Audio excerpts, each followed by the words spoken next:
Have you ever smelled something that took you back in time? Today, I'm going to tell you about a scent that changed my life forever. A scent I still wake up searching for. A scent that taught me what true longing is. If you have heartwarming memories, subscribe to the channel and leave a like. This story will awaken memories you never knew you had. Prepare a warm tea. Sit in a comfortable chair. Because we're going to travel together to a kitchen where time stood still to teach us love. Even before the first flame, before the crackle of dry wood, there was a silent warning that the day was about to begin.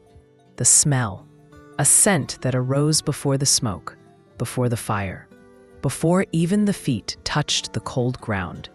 That unmistakable aroma of firewood being arranged, of stale coal rekindling hope. The smell of coffee. Ah, the smell of coffee, about to be strained through a cloth strainer. It was this smell that first reached me, still lying on the hard mattress in the back room, where the wooden windows let in slivers of light.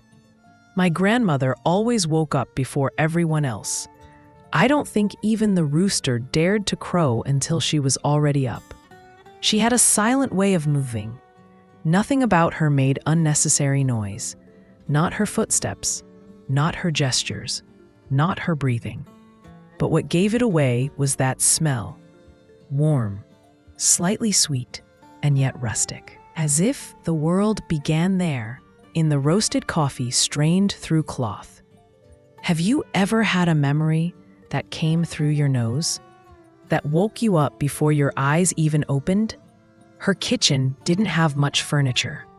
A wooden table marked by years of conversation. An antique cabinet with creaky doors. A clothesline where coffee filters and embroidered clocks dried. But the center of it all was the wood-burning stove. It was more than a piece of furniture. It was more than a utensil. It was almost a character in the house, with its cast iron parts. The oven, with its opening door and metallic click. The griddle that creaked when the pan was dragged. And the smell. Always the smell. That morning, like so many others, I was drawn to him.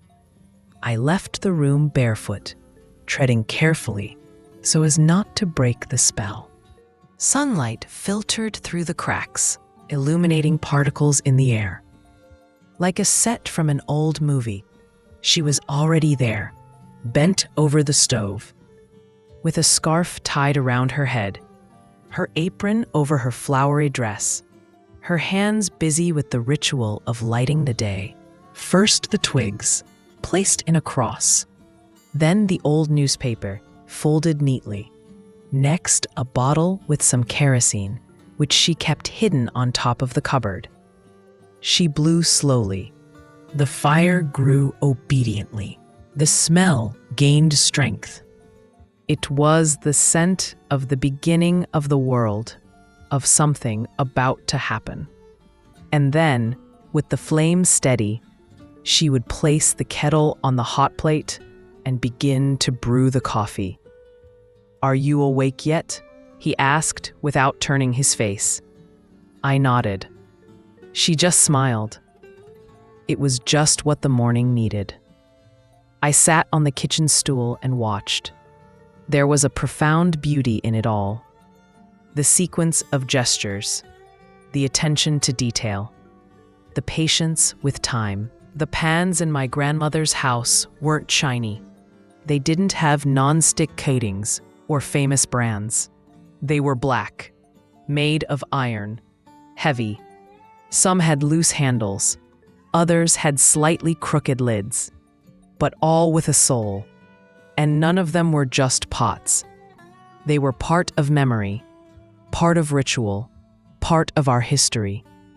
Have you ever had an object that held more than just its function? That carried stories in its signs of use? My grandmother used to say that a good pot was like an old person's heart. It could withstand heat. It retained flavor, and it never forgot what it cooked.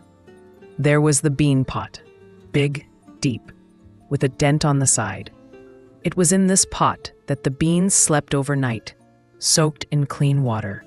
And it was also in this pot that they boiled the next day, along with bay leaves, garlic, and patience. The smell of those beans permeated everything. It got into your clothes. It stuck in your hair. It lingered on the dish towel, but no one cared. It was the smell that life was moving on. The meat pot was smaller, but noisier. When the lard melted at the bottom of it and met the onion, it made a hissing sound that was almost musical. My grandmother knew the right time to add the garlic.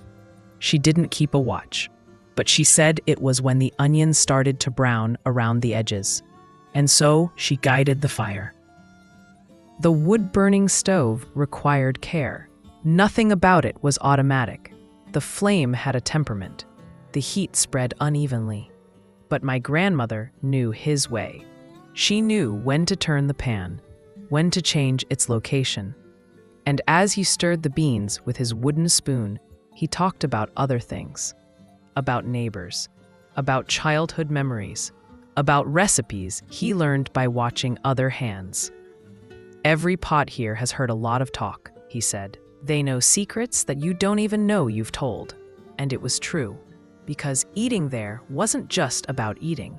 It was about participating in a plot simmering over a long fire, seasoned with a past life. These days, I have modern pots, but none of them make rice like hers. No sizzle is as beautiful as garlic sautéing on a hot iron. And every time I use an old pot that was hers, I feel a kind of invisible presence, as if she were saying, "There's no secret, you just have to care for what you make." At my grandmother's house, coffee wasn't just a drink. It was a moment. It was a pause. It was a meeting point between the life that was going on outside and the calm that lived inside the kitchen. Every day, at the same time, after the fire was steady, after the first pot began to release its aroma, she began to prepare the coffee. The first sign he was coming was the sound of water heating in the kettle.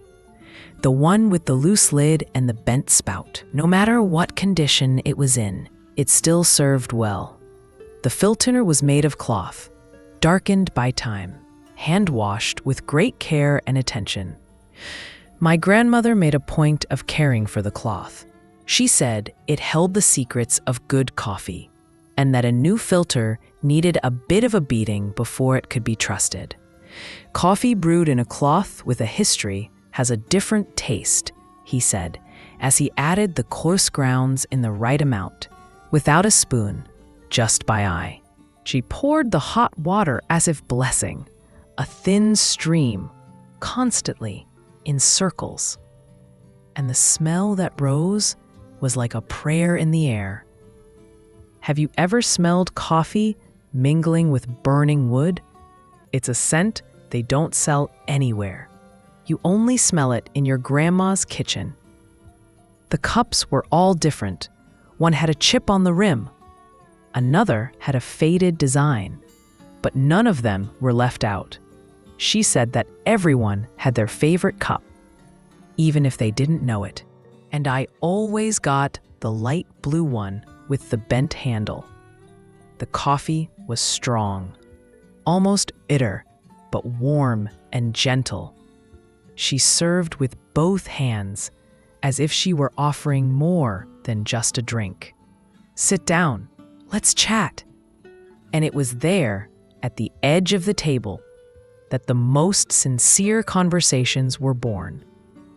They talked about everything, about life, about longing, about the bad harvest, about the neighbor who had a baby, about the son who went to the city, and especially about God's love for us, his care, about nature. She told stories she had told 1,000 times before, and I listened as if it were the first time, because there, in that moment, everything made sense. The rising smoke, the smell of coffee, the sound of the spoon hitting the saucer. Everything was a scene of memory. Today, every time I put water on to boil, I feel a calling, an invisible invitation to sit down, breathe and remember. Because Grandma's coffee wasn't just a drink, it was a presence. And true presence, nowadays, is a rare thing. There was a corner of the cupboard that was almost sacred. There sat the lard jar, a repurposed canning jar with a cloth and elastic lid. Inside, a firm, shiny white. It was pure fat, full of history, full of use, full of knowledge. But this pot held a secret I only discovered years later, when she was no longer here. That pot was the beginning of almost everything. It was with lard that she fried the garlic, that browned the meat, that flavored the farofa, that greased the ka. But it was also with lard that she healed wounds. She rubbed it on dry elbows, she softened shoe soles, and she saved burnt pans. The lard is generous, she said. It doesn't refuse service. The cooking process was beautiful to watch.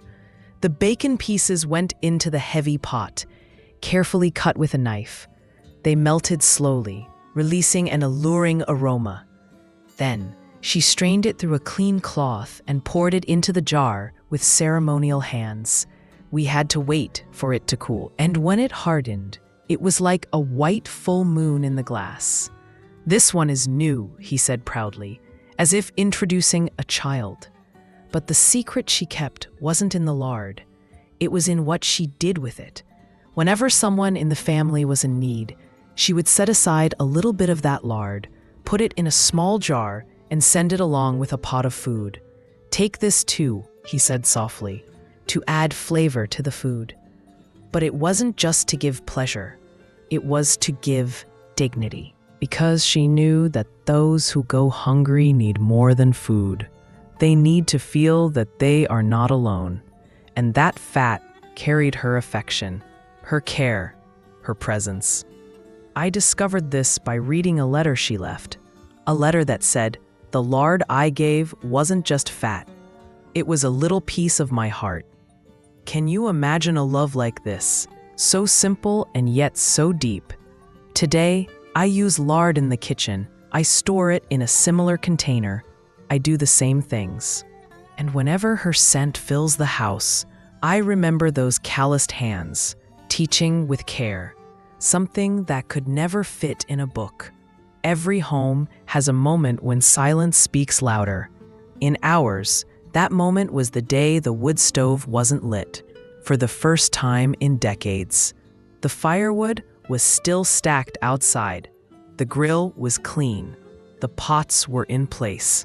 But the match remained in the drawer. The bottle of kerosene untouched. My grandmother looked at everything. She sat in the chair in the corner and simply said, "Not." We knew it wasn't just a day. It was a sign. Her body was already tired. Her knees were complaining. Her hands were shaking. Her breath was short. She tried to hide it. She smiled. She said, "I'm fine, as always." But the wood-burning stove requires stamina. It requires bending, blowing, carrying firewood, waiting, standing up. And that day, she decided to listen to her body. I offered to light it for her, but she calmly declined. "Fire is not just flame," he said. "It is also the one who cares." Have you ever experienced a moment like this, when you realized something was coming to an end? That day, the fire didn't rise up the chimney. The house smelled different. There was no smoke, no crackling, no heat on the floor. It seemed like it was missing the soul. She stood there, staring at the stove, like someone looking at a photograph. Not with sadness, but with calm respect. Then she slowly stood up. She ran her hand over the now cool iron plate and whispered, "Thank you." It was the farewell. After that, we switched to cooking on a gas stove. The food was similar. The seasoning was the same, but something had changed. And even without saying it, we knew that fire marked the end of a time. A time when life was measured in bubbling pots, in the smell of wood, in coffee brewed in a cloth, and stories told around the edge of the grill. But if the fire went out outside, it kept burning inside me. And every time I hear the crackle of burning wood, even in a big city fireplace, my heart returns to that kitchen, and the longing warms me again. Today, when the morning cools and time seems too rushed, I make a coffee steeped in a cloth. I open the kitchen window and let the wind in. Basically, it's an attempt to bring back the smell of that house, the live coals, the wood-burning stove. And it always comes back, even if only in memory. Missing my grandmother doesn't come with tears. It comes with a scent, with the sound of a pot closing, with the sound of a wooden spoon scraping the bottom of rice, with the memory of a surprise gift of affection. It's a warm longing, the kind that never cools down. I learned to cook like her, without rushing, without exact measurements, with what we have, with what's left, and with what lives in our hearts. And if you also miss someone who taught you to love through cooking, tell me in the comments. What scent brings you back? What dish is your old home? Because sometimes, all we need is a memory served warm. If this story touched your heart, subscribe to the channel and leave a like. And in the next episode, we'll open another treasure chest of memories. I'll tell you about the recipe she never wrote down, but which has been forever etched in my soul. Every story is a thread, every memory an embroidery in time.